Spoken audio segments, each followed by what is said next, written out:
The vast observation dome of Valak Prime's Xenobiological Research Center offered an unparalleled view of the galaxy, its spiraling arms casting a soft, iridescent glow through the reinforced glass. Captain Erin Vale stood at the edge, her eyes fixed on the distant stars, while her mind wrestled with the weight of responsibility that had become her daily companion for the past 6 months. "Captain Vale," a voice called from behind. "The Galactic Cooperation Council is waiting for your report on the new safety protocols." Arin turned to face her assistant, her fingers instinctively adjusting the insignia of the Terrestrial Lifeform Division that adorned her uniform's collar. The TLFD, a department formed in the aftermath of what was now solemnly referred to as the Summit Incident, had become the frontline defense against interspecies biological misunderstandings. "Tell them I need another hour," she replied, her voice steady despite the pressure. "The comprehensive biosafety guidelines need final revisions." As her assistant departed, Erin returned her gaze to the stars. 6 months since the implementation of the Does It Bite protocol, and the galaxy was still adjusting to this new paradigm of first contact assessment. The simplicity of the question belied its profound impact on interspecies relations. The Summit Incident had changed everything. What should have been a routine diplomatic gathering of 17 species had descended into chaos when an unscreened Morphean fungal entity released spores that caused severe allergic reactions in 3 delegations. The resulting panic had nearly dissolved decades of careful alliance building in a single afternoon. Arin's commission as TLFD coordinator came with a clear mandate: never again. Her task was to create universal biosafety guidelines that would prevent such incidents while maintaining the delicate balance of interspecies diplomacy. She picked up her datapad, scrolling through the draft protocol that had consumed her waking hours. The Does It Bite assessment had emerged as the cornerstone, simple enough for universal translation across 400-plus species, yet foundational to further safety evaluations. "Captain," her communication device chirped. "Incoming priority message from Council headquarters." Arin sighed, activating the holographic display. The face of Counselor Javan, a Centaurian with characteristic blue-tinged skin and 4 eyes arranged in a diamond pattern, materialized before her. "Captain Vale," Javan began without preamble, "we've received a concerning report regarding the upcoming science forum. The Orlux delegation intends to bring a specimen called Lume for demonstration purposes. It's a floating electrical discharge organism from their outer moons." Arin felt the familiar tightening in her chest that accompanied every new biological variable. "What's their justification for bringing a live specimen to a multi-species gathering?"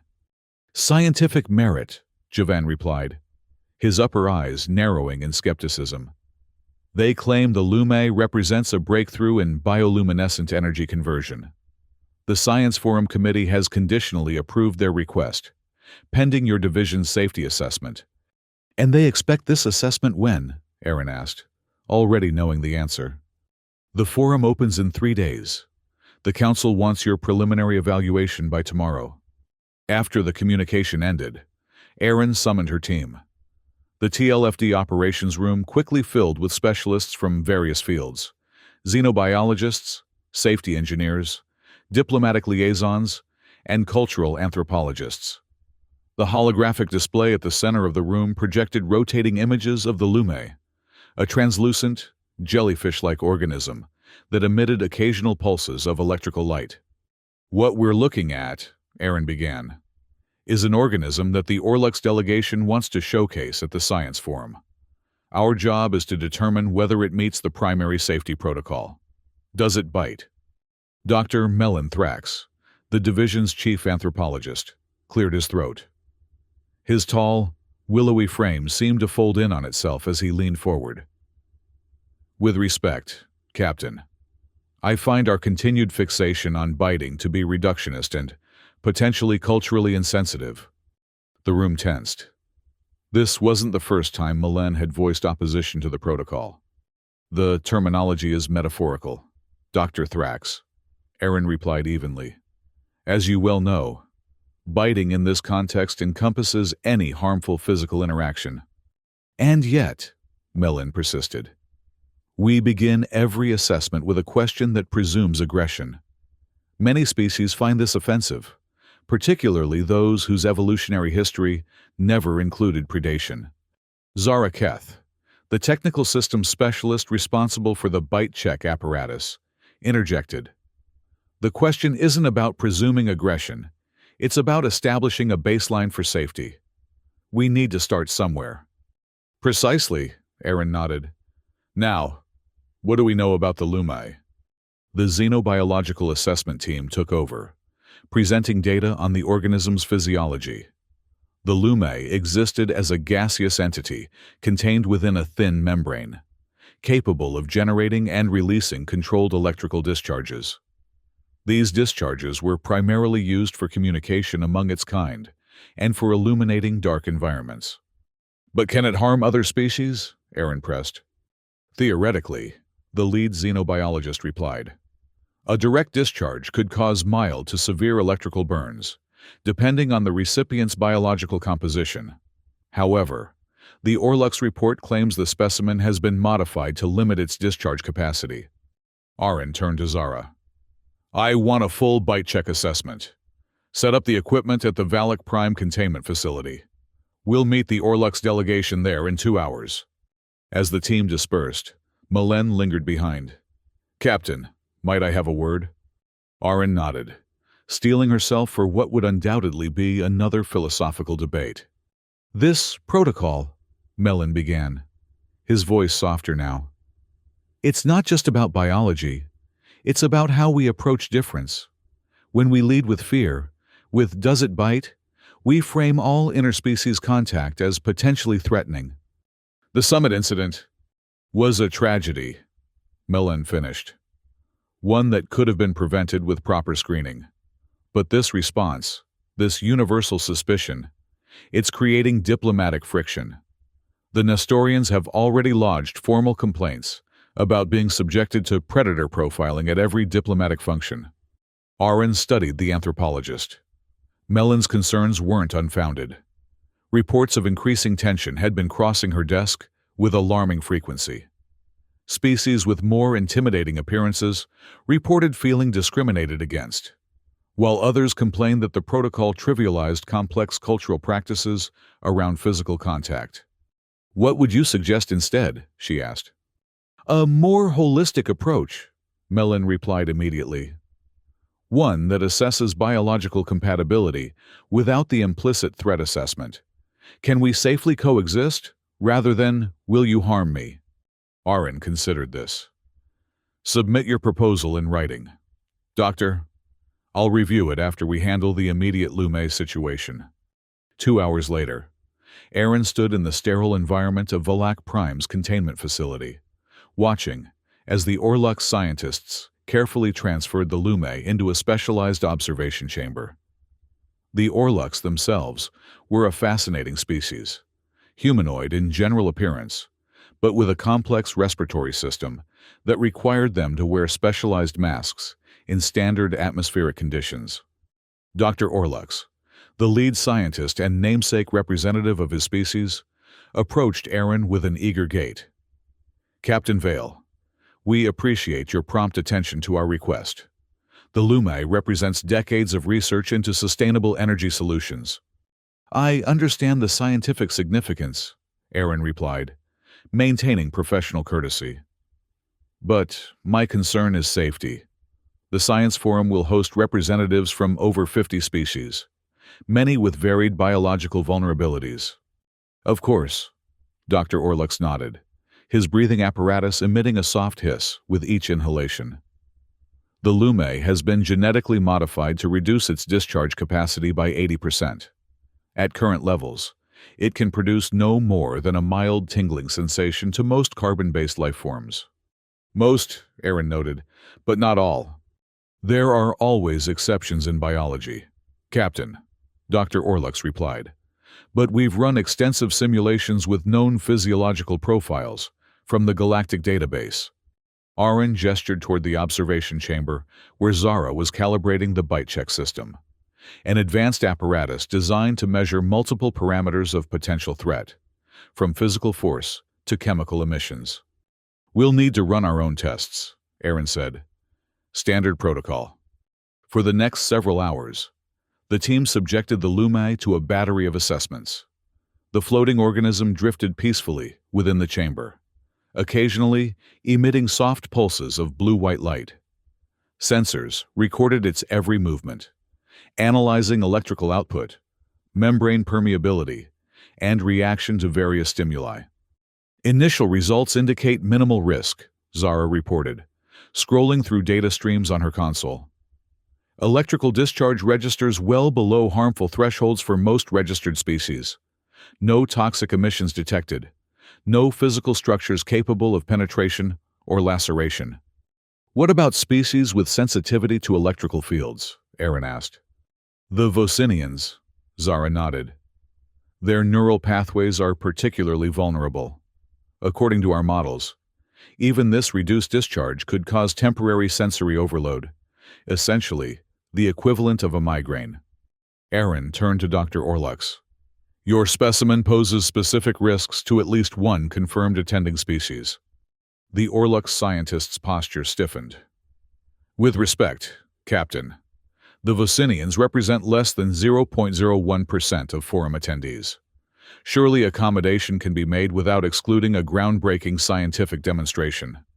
"That's not how safety protocols work," Aaron replied firmly. "Every attending species deserves equal protection." "Then perhaps the Vocinians could be provided with protective equipment," Dr. Orlux suggested. "Or we could schedule the demonstration during their traditional rest period." Before Aaron could respond, an alert sounded from her communication device. The Galactic Council was requesting an immediate update. Excusing herself, she moved to a private communication booth. Counselor Javan's holographic image appeared, joined now by representatives from 3 other council species. "Captain Vale, what is your assessment of the Lume situation?" Aaron delivered a concise summary of their findings, including the specific concerns regarding Vocinian attendees. "And your recommendation?" the Tellurian counselor asked, their gelatinous form shifting with subtle impatience. Aaron weighed her words carefully. "The Lume doesn't meet the strict interpretation of does it bite. It has no physical structures for biting, stinging, or puncturing. However, its electrical discharge capability presents a specific risk to certain attendees." "But it can be managed," Javan pressed. "With appropriate containment and warnings." "Yes," Aaron conceded. "But I would recommend restricted viewing distances and mandatory protective fields." The council members exchanged glances before Javan spoke again. "The Science Forum represents our commitment to knowledge exchange across species boundaries. The Council is inclined to approve the Lumai demonstration under your recommended restrictions." After the communication ended, Aaron returned to the observation area to find Melen in heated discussion with Dr. Orlux. "The entire approach is fundamentally flawed," Melen was saying. "We're reducing complex biological entities to potential threats, rather than marvels of evolutionary diversity." "Dr. Thrax," Aaron interrupted, "the Council has conditionally approved the Lume demonstration." Both turned to her in surprise. "With appropriate safety measures," she continued. "The Lume will be contained within a Class 3 force field. Viewing will be restricted to a minimum distance of 3 meters, and Vocinian attendees will be provided with neural dampening headgear during the demonstration periods." Dr. Orlux's posture relaxed visibly. "Acceptable terms. We thank you for your consideration, Captain." As the Orlux delegation prepared to transport their specimen to the Science Forum venue, Melen approached Aaron with a troubled expression. "This decision will have repercussions," he warned. "The Council is setting a precedent that could undermine the entire does it bite principle. If exceptions are made for scientific merit, what about cultural significance? Religious importance? Where do we draw the line?" "The line," Aaron replied, "is at measurable harm. The Lume's potential impact has been quantified and mitigated. And yet, Mellon persisted, we're moving forward with a demonstration that we know could harm Vicinian attendees if our precautions fail. All contact involves risk. Doctor, our job is to minimize it, not eliminate it entirely. That would mean eliminating contact altogether. Later that evening, as Erin reviewed the final security arrangements for the science forum, her datapad chimed with an incoming message. It wasn't from the council or any official channel. Instead, it appeared to be an anonymous transmission routed through multiple relay points to obscure its origin. The message was brief, but chilling. The Does It Bite protocol reveals the council's true face, fear disguised as caution. If you do not withdraw this discriminatory assessment system before the science forum, you will witness the consequences of treating sentient beings as potential predators. Aaron immediately forwarded the message to security, ordering enhanced measures for the forum. This wasn't the first threat the TLFD had received. Since the implementation of the protocol, a vocal minority had emerged, a loose coalition of species who felt the new safety measures unfairly stigmatized them based on their evolutionary heritage. The night before the science forum, Erin found herself once again at the observation dome, seeking clarity in the vastness of space. The Does It Bite protocol had seemed so straightforward 6 months ago, a simple starting point for ensuring safe interspecies contact. Yet, with each application, new complexities emerged. Trouble sleeping? Mellon's voice came from behind her. Aaron didn't turn. Shouldn't you be resting before tomorrow's proceedings, Doctor? The same could be said for you. He moved to stand beside her, his gaze following hers to the stars. I submitted my alternative proposal. By the way, biological compatibility assessment rather than bite check. I read it, Erin replied. It has merit. Mellon seemed surprised by this concession. But changing established protocol requires more than theoretical improvements. The Council needs data, precedent. Tomorrow's demonstration could provide both, Mellon suggested. A successful integration of a unique life form, approached through compatibility rather than threat assessment. Aaron finally turned to face him. Is that why you've been pushing so hard for the Lume's inclusion? To prove your point? Partially, Mellon admitted. But also because I genuinely believe we're at a crossroads. Captain, the way we implement these early protocols will shape interspecies relations for generations. Do we want a galaxy united by mutual caution or mutual curiosity?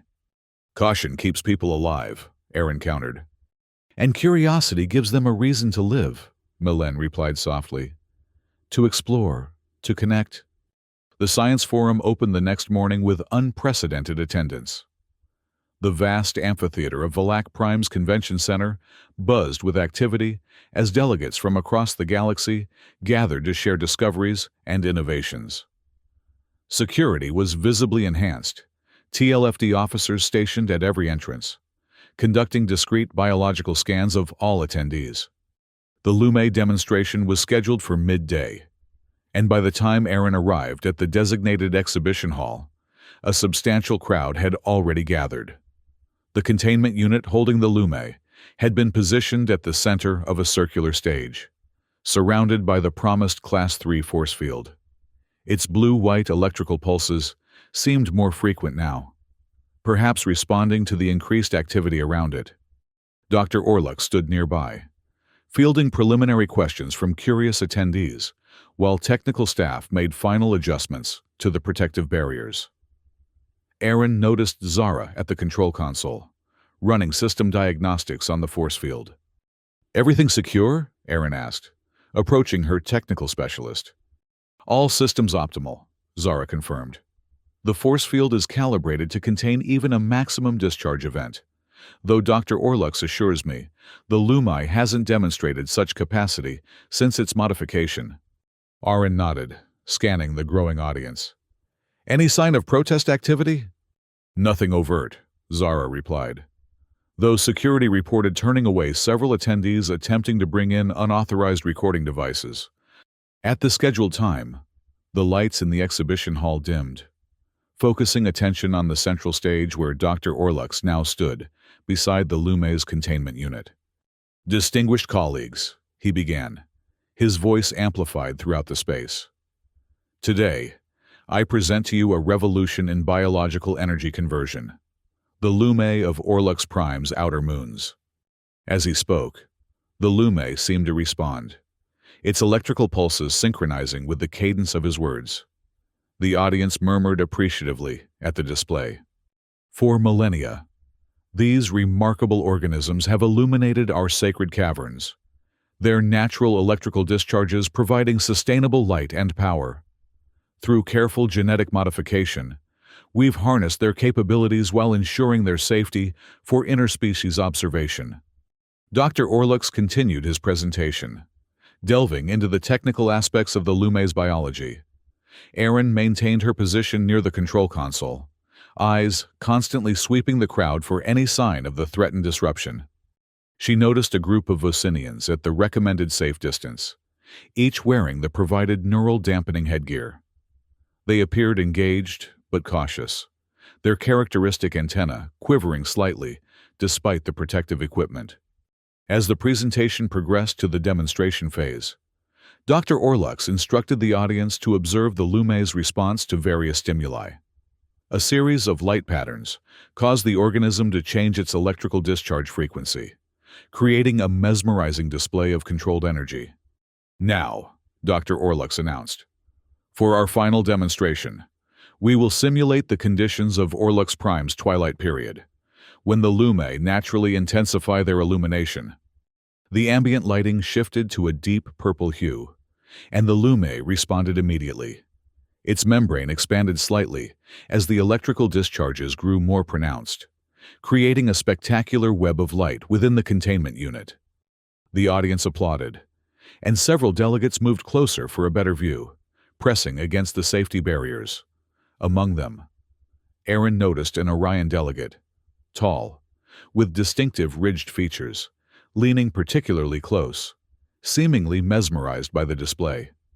"Please maintain the recommended viewing distance," Erin called out, moving toward the barrier. Before she could reach the Orion delegate, a commotion erupted at the back of the hall.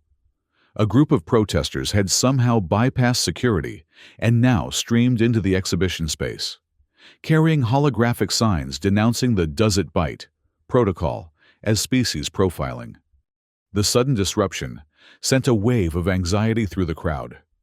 Delegates began moving in confused patterns, some retreating from the protesters, others pressing forward for a better view of the commotion. In the chaos, the Orion delegate stumbled, one hand briefly breaching the first perimeter line around the Lume containment.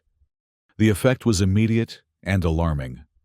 The Lume, perhaps sensing the electromagnetic disturbance created by the Orion's proximity, began pulsing rapidly. Its membrane expanded to twice its previous size as electrical energy built within it. "Everyone back," Dr. Orlux shouted, recognizing the warning signs. "It's entering a defensive discharge state." Aaron's training took over. "Zara, initiate containment protocol Alpha. Security, clear the hall." As security forces moved to escort attendees toward the exits, Aaron watched in horror as the Lume continued its rapid expansion. The force field should contain any discharge, but if the field failed, a blinding flash erupted from the Lume, followed by a powerful electrical surge that collided with the force field. The barrier held, but the control console began emitting warning signals. "Force field integrity at 70% and dropping," Zara reported, fingers flying across the controls. "The discharge is stronger than our models predicted." "Evacuate immediately," Aaron ordered. But her gaze fell on the Vocinian delegation, who appeared disoriented despite their protective gear. The electromagnetic disruption must be affecting them even through the dampening technology. "Secondary containment failing," Zara called out. 45 seconds to complete breach." Aaron made a split-second decision.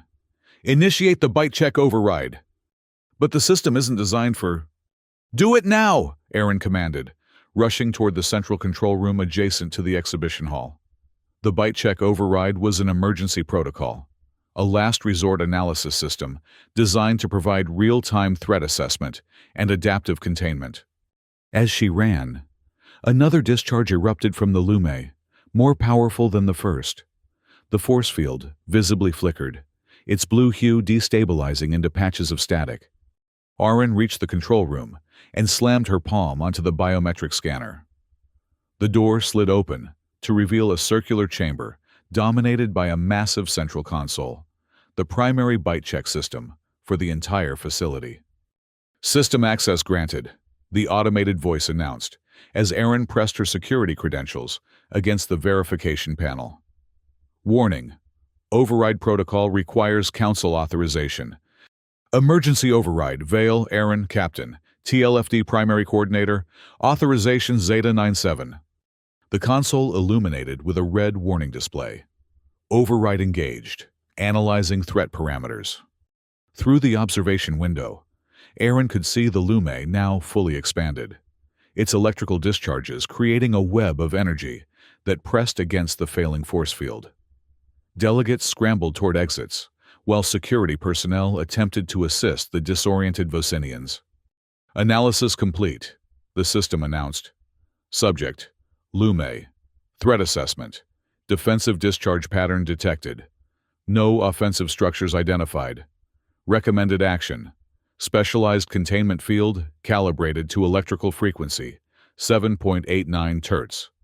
Aaron's fingers flew across the console, initiating the recommended containment protocol. A new force field began to form, this one with a distinctive green hue that seemed to pulse in counter-rhythm to the Lume's discharges. Specialized containment engaged, the system confirmed. Stabilization in progress. Gradually, the chaotic energy web around the Lume began to synchronize with the new containment field. Instead of fighting against the barrier, the electrical discharges now followed the contours of the field, creating a hypnotic pattern of controlled energy flow. Containment stable, the system reported. Subject returning to baseline activity levels. Aaron released a breath she hadn't realized she was holding. The byte check override had worked, not by suppressing the Lume's natural defense mechanism, but by adapting to it, creating a resonance that allowed the energy to disperse safely. When she returned to the exhibition hall, she found most attendees had been evacuated, though medical personnel were still attending to the affected Vocinians. Dr. Orlux stood near the now stabilized containment unit, his posture conveying both relief and embarrassment. "Captain Vale," he began as she approached, "I offer my deepest apologies. We had no indication the Lume could produce a discharge of that magnitude." "What triggered it?" Aaron asked, studying the once again peacefully floating organism. "The Orion delegate's proximity," Dr. Orlux explained. "Orions generate a natural electromagnetic field that the Lume must have perceived as threatening. In the wild, such a field would indicate a predator species that hunts Lume for their energy sacs." "So it was a defensive response," Aaron murmured, "not an aggressive one." "Precisely," Dr. Orlux nodded. "The Lume doesn't bite. It protects itself when threatened." Melen appeared at Aaron's side, having apparently remained to assist with the evacuation. "An important distinction," he noted. "One that our binary "does it bite" assessment failed to capture." Before Aaron could respond, Counselor Javan and two security officers entered the hall. The counselor's four eyes surveyed the scene with a mixture of concern and disapproval. "Captain Vale," he began formally, "the Council requires an immediate explanation for this incident." The emergency session of the Galactic Cooperation Council convened 3 hours later. Aaron stood before the semicircular table, where representatives from 12 core member species sat in judgment. The chamber's solemn atmosphere was heightened by the formal ceremonial attire worn by all council members, a tradition reserved for sessions dealing with matters of significant galactic concern. "Let the record show," Counselor Javan began, That this session addresses the incident at today's science forum involving the Orlux specimen designated Lume, and the subsequent activation of emergency protocols by Captain Aaron Vale of the Terrestrial Lifeform Division. Aaron maintained a composed posture as Javan recounted the events, concluding with, "While no serious injuries occurred, 7 Vocinian delegates required medical attention for neural pathway disruption, and the incident has raised serious questions about the efficacy of our current biosafety protocols." Captain Vale, the Tellurian counselor, spoke next, their translucent form rippling with subtle colors that indicated concern. "Your division assured us that the Does It Bite protocol would prevent precisely this type of incident. How do you account for this failure?" Aaron chose her words carefully. "Counselors, what occurred today was not a failure of the protocol, but a demonstration of its limitations. The Lume passed our initial assessment because it possesses no physical structures capable of biting in the broad definition we've established. What we failed to fully account for was the complex interaction between different species' biological fields." "Are you suggesting the protocol itself is flawed?" asked the Nexilian counselor, their insectoid mandibles clicking softly. "I'm suggesting it's incomplete," Aaron replied. The "Does it bite?" question was intended as a starting point, a foundation upon which to build more comprehensive safety measures. Dr. Melon Thrax, who had been granted permission to attend the session as a subject matter expert, stepped forward. "If I may, counselors, today's incident highlights what many in the anthropological community have been advocating. Biological safety cannot be reduced to a single parameter. The Lume doesn't bite. It reacts to perceived threats in a way consistent with its evolutionary history. And yet," Counselor Javan noted dryly, "the result is the same: harm to other species." "Not exactly," Aaron countered. "The bite check override system was able to adapt to the Lume's discharge pattern precisely because it recognized the defensive nature of the response. Had it been an aggressive action, different containment measures would have been necessary." She gestured to the data displays now hovering above the council table. The system identified that the Lume was responding to what it perceived as a predator signal. By generating a counter-frequency that mimicked a non-threatening presence, we were able to calm the organism without suppressing its natural biological functions. "An interesting technical solution," the Vocinian counselor acknowledged, their delicate antennae quivering slightly. "But it doesn't address the fundamental issue. 7 of my people suffered neural disruption today because our safety protocols failed to anticipate this interaction." "With respect, counselor," Dr. Orlux interjected from his position near the chamber entrance. "The Vocinian delegates were provided with neural dampening technology specifically designed to protect against such effects." "Technology that proved insufficient," the Vocinian counselor retorted. Aaron raised a hand to prevent the exchange from escalating. "The counselor is correct. Our protective measures were inadequate because our understanding was incomplete. But this incident has provided valuable data that can help refine our approaches." She tapped her datapad, sending new information to the council displays. "I've prepared a preliminary revision to the biosafety protocols. While Does It Bite remains a fundamental starting point, I propose expanding our standard assessment to include Does it sting? Does it infect? Does it mind contact? The council members studied the proposal in silence for several moments. And how would these additional assessments have prevented today's incident? Councillor Javan finally asked. The Does it mind contact protocol specifically addresses reactions to proximity and energy fields. Aaron explained. Had we implemented this assessment, we would have identified the Lume's sensitivity to Orion electromagnetic signatures and established appropriate distance parameters. Or perhaps, Mellon suggested quietly, we might have recognized that bringing a creature evolved to respond defensively to certain energy patterns into a gathering of diverse species represented an inherent compatibility challenge. The Tellurian counselor's colors shifted to a thoughtful blue. You speak of compatibility rather than safety, Dr. Thrax, An interesting distinction. They are interconnected, Mellon replied.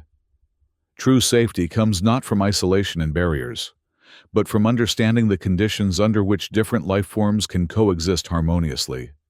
A murmur passed through the council chamber as members considered this perspective. Captain Vale, Counselor Javan addressed Aaron again. Your proposed expansions to the protocol have merit, but implementation across 400-plus member species will require significant resources and time. I understand, Aaron nodded. But today's incident demonstrates the cost of inadequate assessment. If we truly value interspecies cooperation, we must invest in the frameworks that make it possible. After further deliberation, the Council reached its decision. The Does It Bite and protocol would remain in place as the foundation of biological safety assessment. But Aaron's expanded questions would be incorporated as mandatory secondary evaluations. Additionally, a research initiative would be established to study Dr. Thrax's compatibility-focused approach as a potential long-term evolution of the system. As the session concluded, Aaron found herself once again at the observation dome, watching the distant stars. The day's events had shaken her confidence in the protocols she'd helped establish, yet simultaneously confirmed their importance. Credit for your thoughts, Mellon said, joining her at the viewport. I'm wondering if we'll ever get it right, Aaron admitted. Every species perceives threat differently, responds to stimuli uniquely. How can we possibly create a universal system that accounts for all those variables? Perhaps that's not the goal, Mellon suggested. Maybe instead of seeking a perfect system, we should be fostering perfect adaptability, the capacity to recognize when our frameworks need to evolve. Aaron considered this. The bite check override worked today, not because it enforced a predetermined solution, but because it analyzed the situation and adapted accordingly. Exactly, Mellon nodded. It responded to the reality of what was happening, not to our preconceived categorization. They stood in companionable silence for a moment before Mellon spoke again. You know, there's an old saying among my people. Before you can understand another's words, you must understand their teeth. Aaron raised an eyebrow. That sounds rather in line with the does it bite philosophy. Mellon laughed softly. The meaning is more nuanced. Teeth in this context refers to the entirety of how a being interacts with the world, how they consume, how they defend, how they communicate. To truly know someone, you must understand their most basic interactions with existence. So perhaps does it bite isn't entirely wrong as a starting point, Aaron mused. It's not wrong, Mellon agreed. It's just incomplete, like asking only about the door to a house, without inquiring about what lies within. 1 month later, Aaron stood before the full Galactic Cooperation Council to present her final report on the revised biosafety protocols. The chamber was filled to capacity, with representatives from all member species in attendance, a testament to the importance placed on this new framework for interspecies interaction. Counselors, delegates, Aaron began, her voice steady and clear. In the aftermath of the Lumai incident, we have undertaken a comprehensive review of our approach to biological safety assessment. What we've discovered is both humbling and enlightening. The display behind her illuminated with the familiar "Does it bite?" insignia. Now surrounded by a circle of additional questions. Does it sting? Does it infect? Does it mind contact? Our initial protocol was founded on a universal concern shared by all living beings, the desire to avoid physical harm. But as recent events have demonstrated, harm can take many forms, and protection requires nuance. She advanced the display to show footage from the Science Forum, focusing on the moment when the Lumai began its defensive discharge. What we witnessed was not aggression, but communication, a clear statement from one life form to another. I perceive you as a threat. Our failure was not in allowing the Lumai to be present, but in creating conditions where it felt threatened enough to defend itself. The display shifted again, showing the new comprehensive assessment matrix that had been developed. The revised protocol maintains "Does it bite" as its foundation, but builds upon it with layers of understanding. We assess not only potential harm, but compatibility factors, environmental needs, communication methods, proxemic comfort zones. Aaron paused, making eye contact with various council members before continuing. Most importantly, we've recognized that safety is not a static condition to be achieved, but a dynamic state to be maintained. Each interaction between species represents a unique equation of biology, culture, and context. Dr. Orlux, now serving as a consultant to the TLFD, rose to join Aaron at the presentation platform. As a practical demonstration of this new approach, I'm pleased to report that modified Lume specimens have successfully been integrated into 3 interspecies gatherings over the past month, including a recent Vocinian cultural exchange. Murmurs of surprise rippled through the chamber. This was achieved, Dr. Orlux continued, not by further genetically altering the Lume, but by creating environments where they felt secure enough to never trigger their defensive mechanisms. Additionally, improved neural dampening technology was developed in collaboration with Vocinian physiologists to provide genuine protection in the event of unexpected discharges. Aaron nodded her thanks to Dr. Orlux before addressing the council again. The lesson we've learned is that true safety comes not from asking, "Will you harm me?" but rather, "How can we coexist?" This doesn't mean abandoning caution. It means enriching it with understanding. The presentation continued with technical details of the new assessment protocols, implementation timelines, and training requirements for diplomatic staff.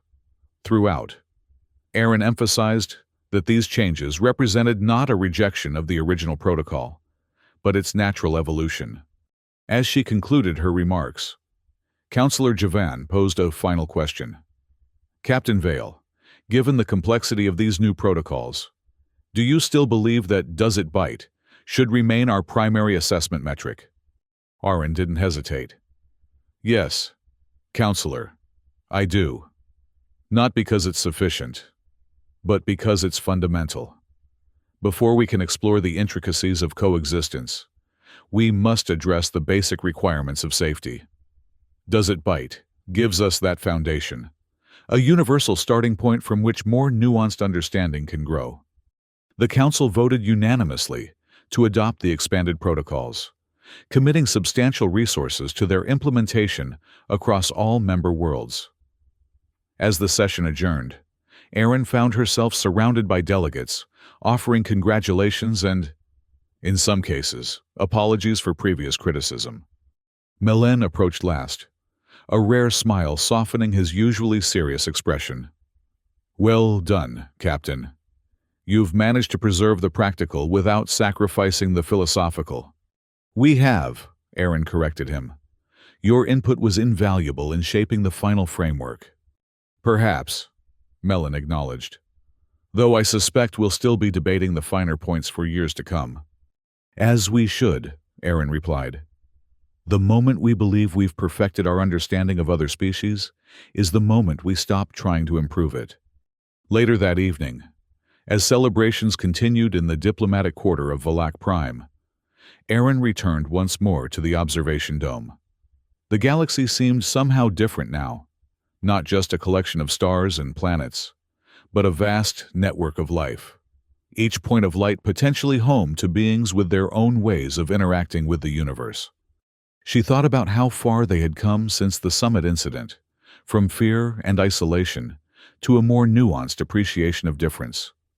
The "Does it bite" protocol had begun as a simple safety measure, but had evolved into something more profound, a recognition that understanding danger was the first step toward building trust. As she watched the stars, Aaron reflected on the journey ahead. In a galaxy where every species now began their interactions with "Does it bite?" They were all learning to ask the next question: "Does it trust me?" And in that question lay the future of galactic cooperation, not just coexistence without harm, but connection with understanding. It would never be perfect, never be complete. But perhaps that was the point. Like the stars themselves, constantly in motion, pulling apart and yet, somehow still forming a coherent whole. The species of the galaxy would continue their dance of caution and curiosity, fear and fascination. For Aaron Vale, that balance, that eternal negotiation between protection and connection, was not just her job but her calling. And as she turned from the viewport to rejoin the celebration, she carried with her the knowledge that today, at least, they had taken one small step toward a galaxy where difference was not just tolerated, but treasured.